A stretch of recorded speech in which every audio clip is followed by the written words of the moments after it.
गावातल्या त्या शांत सकाळी अचानक एक अशी घटना घडली जी ऐकून प्रत्येकाचं हृदय थरथर कापलं. कारण एका आईने रडत रडत स्वामींच्या चरणी अशी प्रार्थना केली होती जी ऐकून देवही शांत बसला नसता. महाराष्ट्रातील एक छोट्याशा गावात सीमा नावाची एक साधी, गरीब पण खूप प्रेमळ आई राहत होती. तिचा एकच मुलगा होता, गणेश. तिच्यासाठी सर्व काही होता. तिचं आयुष्य, तिचं सुख, तिचं स्वप्न, सगळं काही तिच्या त्या मुलाभोवती फिरत होतं. गणेश खूप हुशार होता, शांत आणि चांगल्या स्वभावाचा मुलगा होता. गावातले सगळे त्याचं कौतुक करत. पण एका दिवशी अचानक त्याच्या आयुष्यात असं काही घडलं ज्यामुळं सगळं बदलून गेलं. एका संध्याकाळी गणेश शाळेतून घरी येताना अचानक रस्त्यावरच बेशुद्ध पडला. लोकांनी त्याला ताबडतोब दवाखान्यात नेलं. डॉक्टरांनी तपासणी केली आणि जे सांगितलं ते ऐकून सीताच्या पायाखालची जमीनच सरकली. डॉक्टर म्हणाले, तुमच्या मुलाला एक गंभीर आजार आहे. त्याचा उपचार करायला खूप पैसे लागतील आणि वेळही खूप कमी आहे. सीता पूर्णपणे कोसळली.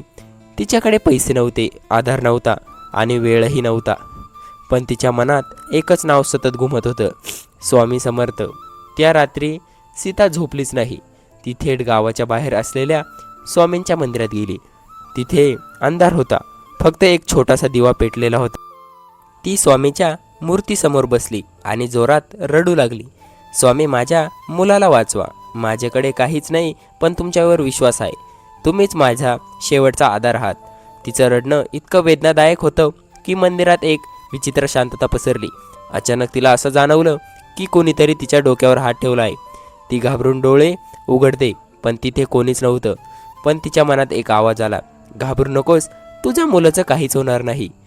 सीता थोडी शांत झाली. तिला वाटलं कदाचित हा तिचा भ्रम असेल, पण तरीही तिच्या मनात एकच नवी आशा निर्माण झाली. दुसऱ्या दिवशी ती पुन्हा दवाखान्यात गेली. डॉक्टर म्हणाले, आपल्याला लवकर ऑपरेशन करावं लागेल, नाहीतर उशीर होईल. सीता काय करावं हेच तिला कळत नव्हतं. ती पुन्हा स्वामींच्या मंदिरात गेली. ती रोज तिथे जाऊन प्रार्थना करू लागली, उपवास करू लागली आणि तिचा विश्वास दिवसेंदिवस वाढत गेला.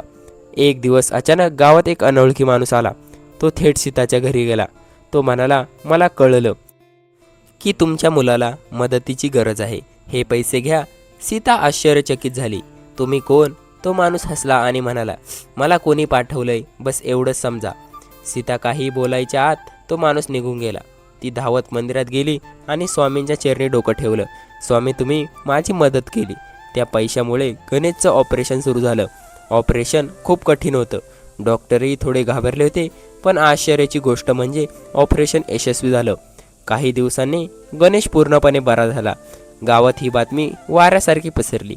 सगळे म्हणू लागले, हे स्वामींचे चमत्कार आहे. सीता रोज मंदिरात जाऊन स्वामींचे आभार मानू लागली. एक दिवस ती पुन्हा त्या अनोळखी माणसाला शोधायला गेली, पण गावात कोणालाच तो माणूस दिसत नव्हता. तेव्हा तिला समजलं तो माणूस कोणी नव्हता, तो स्वामींचंच रूप होतं. त्या दिवसानंतर सीता आणि गणेशचं आयुष्य पूर्णपणे बदललं.